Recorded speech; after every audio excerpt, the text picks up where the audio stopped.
Rhode Island is one of the most Catholic states in America. For generations, the church shaped everyday life there. Children went to Catholic schools, families baptized their babies in parish churches, communities gathered under the authority of the priests who were trusted almost without question. But in 2026, a state investigation revealed a devastating truth. According to the Rhode Island Attorney General, internal church records show at least 75 clergy members connected to the abuse of more than 300 victims since 1950. And investigators say the real number is certainly higher. For decades, many of these stories were never reported to police. Many victims never spoke about the dark things that happened to them. And the records documenting those allegations were kept inside church archives the public never saw until now. And we're going to go inside those files. The survivors who lived these dark secrets for decades, and the system that allowed the abuse to remain hidden for so long.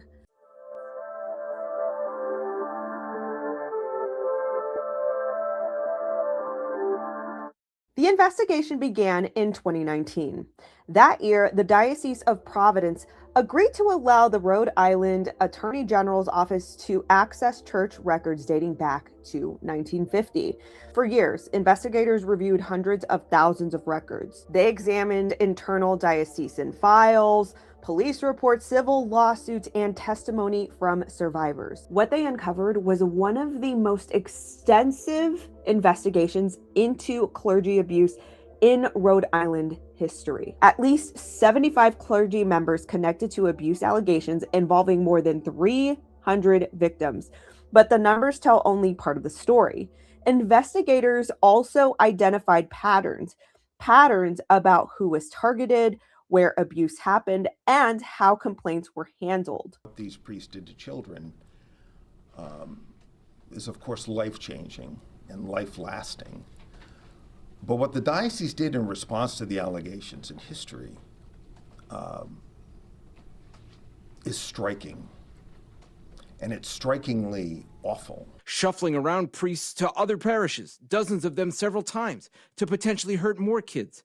Attorney General Peter Nerona claims Bishops Russell McVinney and Louis Gelano knowingly concealed pedophile priests during their time leading the church from the late 1940s to the late 90s. So much hurt and harm could have been avoided had the diocese removed these priests. Nerona, while saying things have greatly improved, also said the diocese refused to allow staff to talk to them, still has transparency and oversight issues, and fired back with this. Don't tell me that this is history and stuff we already know. The diocese isn't yet ready to own what they've done here. And he points to recent Bishop Thomas Tobin, saying files show a priest was accused of abuse in 2014, but nothing happened for 7 years. And even then, Tobin, while telling the Vatican it was bad, also wrote the priest had not had a scandal in his long career. I would love to them to go find Bishop Tobin. Certainly they can talk to him and have them, through him, square how allegations of child sexual abuse can be repugnant, and at the same time, the priest had an exemplary career. They just can't seem to accept responsibility for what they have done and make it right. The investigation found the abuse followed recognizable patterns. Many of the victims were boys. Many were altar servers. Many were between the ages of 11 and 14 years old.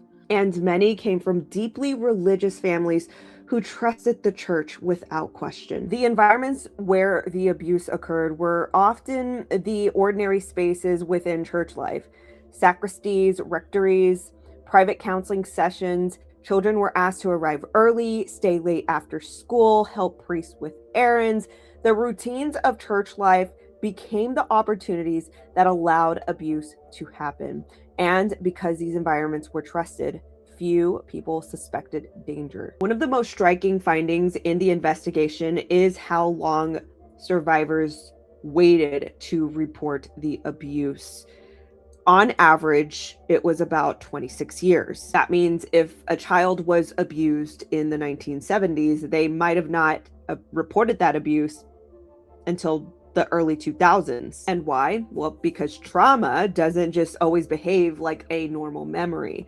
Sometimes it disappears, sometimes it resurfaces decades later, and sometimes survivors only find the words when another story finally breaks the silence. Catholic Church, including the Diocese of Providence, has essentially overseen a child sex ring for generations. Another survivor described in the investigation is a woman by the name of Anne Hagen Webb.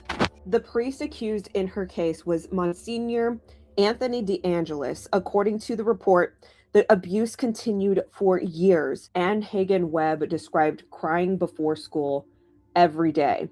She remembered the sound of the bus arriving outside her house and the dread she felt knowing where she was about to go. For decades, she lived with that trauma, but eventually she became one of the most important voices pushing for reform. Anne Hagen Webb, a victim of childhood sex abuse. The first memory that came to me was almost as a mantra. I don't have to feel it. I don't have to feel anything. I don't have to feel Monsignor's cross. I'm lying on a desk. Webb testified that her repressed memories of being abused by the Monsignor of her parish took decades to surface. When I first found my voice, I was 40. This year it was very difficult because for the first time publicly I told what I call the gory details of the abuse that happened to me. And even now, this is 50 years after it ended for me.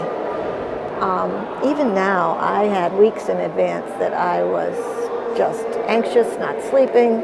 Rhode Island's current statute of limitations law allows victims a 7-year window after reaching the age of 18 to file a civil suit.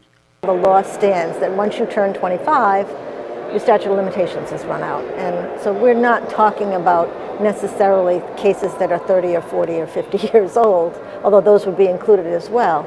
But some that are very recent and some young people who really haven't pulled it together enough to come forward with a lawsuit. And why is that so important to have that sort of time frame? Is it about people's growth? Is it about people's awareness? Childhood sexual abuse is the only crime that makes the victim feel guilty, makes the victim feel shame. Rhode Island lawmakers later passed legislation extending the statute of limitations for child sexual abuse cases.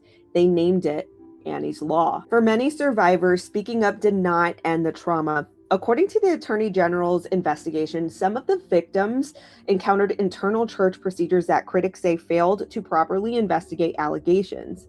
Some of the complaints were never reported to police. Some were handled entirely within the church structures, and in some cases, survivors were asked to submit to polygraph tests administered by the diocese. The report recommends ending that practice entirely. One survivor reported being asked to turn over psychiatric and therapy records before receiving assistance. For many survivors, these experiences felt like a second betrayal. The first betrayal came from the abuse. The second came from the institution they trusted to respond. To understand how the systems worked, investigators highlighted the case of Father Francis Santilli. In 2014, a man named Dennis LaPrade reported that Santilli had abused him as a child. According to LaPrade, the church officials did not believe him. Years later, another survivor came forward, Scott Ross. Ross reported abuse on the 25th anniversary of his brother's self-deletion. Ross believed that his brother's trauma from the abuse may have played a role in his going away. Eventually, Santilli was removed from the ministry, but investigators concluded that if the diocese had properly followed up on earlier allegations, Santilli likely would have been removed years sooner, which raises a haunting question.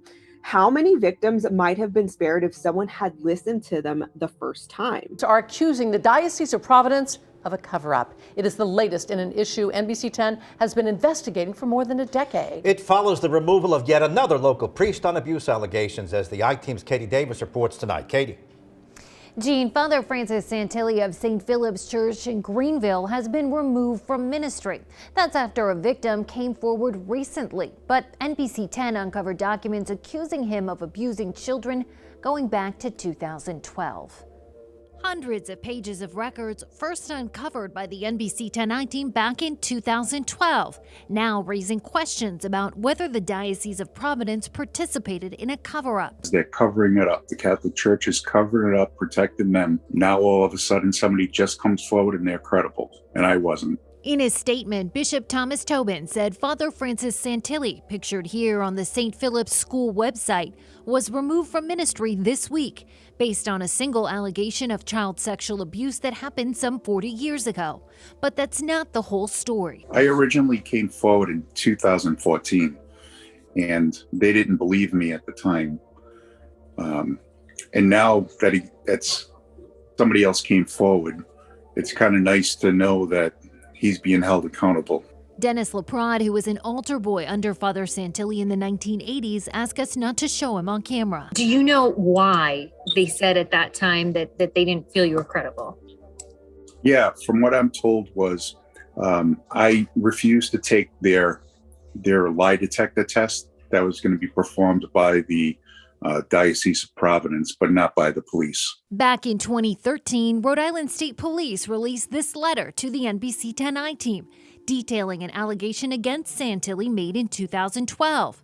The priest's name was redacted, but he could be identified by his post, current pastor of St. Philip's Parish in Greenville. The church needs to listen to absolutely everybody who comes forward, because that's pretty scary to do. It took me a long time to do that. NBC 10 also reached out to the Diocese of Providence. A spokesman told me in a statement, quote, "The Diocese of Providence fully and promptly reports every allegation to law enforcement, which includes all of the previous allegations involving Father Santilli.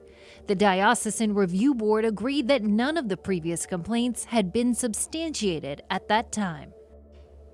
And the Rhode Island Attorney General's office told me criminal prosecution based on the latest allegations against Santilli is not possible because the statute of limitations has already expired. But the AG's larger investigation into clergy sexual abuse remains ongoing. Live in the studio, I'm I-Team reporter Katie Davis, NBC 10 News. The investigation also revealed what canon law calls a secret archive. These archives contain confidential church records, including documentation of misconduct allegations. According to the report, those archives included records about accused priests. In other words, some warnings existed. They were just simply hidden. One reason many cases never reach criminal court is the statute of limitations. Many survivors repute abuse decades later. By then, criminal prosecution may no longer be possible. Rhode Island extended civil statutes of limitation in 2019, but advocates are still pushing for a revival window allowing older cases against institutions. The Diocese of Providence disputes the idea that the report reflects current church practices. Church officials say that reforms implemented after the Boston abuse crisis significantly strengthened safeguards. They also argue that the report focuses heavily on historical cases, but survivor groups say that the report proves why reforms are still necessary. For decades, the church kept files and the survivors kept silence. Now those files are public. But the real question isn't just what happened in the past. The question is what happens next. Because somewhere inside those documents are hundreds of childhoods that can never be restored. And behind every number in the report is a person who once trusted the church. One of the most disturbing patterns that investigators found was the involvement of altar boys. Many of the victims were young boys who served at Mass. The role gave priests unusual access to children. They would arrive early before services. They helped priests prepare in the sacristy. They stayed late after Mass, and those moments often meant children were alone with clergy behind closed doors. One of the most disturbing cases in the report involves Father Brendan Smith. Smith served at Our Lady of Mercy Church in East Greenwich in the 1960s. Children trusted him. Parents trusted him, and altar boys spent time with him regularly. One survivor, Dr. Herbert Brennan, described what happened. Brennan said that Smith targeted him while he was an altar server between 1965 and 1968, when he was only 8 to 11 years old. Sometimes Smith would call the school and ask that Brennan be taken out of class. The nuns would send the boy across the street to the rectory. Brennan told investigators that Smith would take him into another room and abuse him. Sometimes the abuse happened in the altar dressing room beside the sanctuary. When it was over, Brennan said that he was returned to class and told to stay silent. He later said that the priest threatened him with the fear of God and eternal damnation if he told anyone. According to the report, when confronted by the diocesan official in 1968, Smith freely admitted that the charges were true. Instead of being arrested, he was quietly told to leave Rhode Island. The bishop ordered him to return to Ireland. But the story didn't end there. Years later, Smith was convicted in the United Kingdom for sexually abusing 41 children. 41 children. So this guy served as a trusted authority figure in the church. He abuses this child. He admits that he abuses this child, doesn't get reprimanded legally. He doesn't get any sort of legal punishment. Instead, he gets quietly told to go back to Ireland. And what happens? He abuses children from across the pond. And see, Father Smith was just one example of a priest who was found to have actually committed the acts. He admitted it. Well, one of the most disturbing institutional patterns is when investigators found that often involved transferring priests of the same likely scenario. When allegations surfaced, priests were often moved to another parish instead of just being removed from the ministry. Investigators identified at least 13 priests that were accused of abusing more than 40 children after church officials already had warning signs. Those priests were reassigned to new churches, new schools, new communities, and in some cases, new victims. Investigators discovered that some priests abused dozens of children. According to the report, the priests with the highest number of alleged victims included Father O'Connell, 23 victims, Father Brendan Smith, 17 victims, Father Robert Marcantonio, 17 victims, Father Edmund Miccarelli, 16 victims, Father Michael LaMountain, 12 victims. Many of these victims were children who served as altar boys, attended Catholic schools, came from troubled homes, and predators targeted children who were the easiest to isolate and manipulate. Investigators did say that the predators used those situations repeatedly. The report describes how priests targeted children who were especially devoted to the church, children who trusted them, children whose parents believed their sons were serving God. Instead, they were being placed directly in the path of abusers. Imagine a priest being accused of abusing a child. What happens next? According to the Rhode Island Attorney General's investigation, for decades, the answer was often the same. The priest wasn't removed. He was transferred, sometimes to another parish, sometimes to another school, sometimes even to another state. The report found at least 13 priests who were accused of abusing more than 40 children after church officials already had the warning signs. Instead of removing those priests, they were simply reassigned, and in their new assignments, more children were abused. This is damning. The church records rarely use the words sexual abuse. Instead, the documents used softer language, phrases like moral failure, boundary violations, psychological issues, inappropriate behavior. But behind those words, the investigation says, were acts of sexual abuse against children.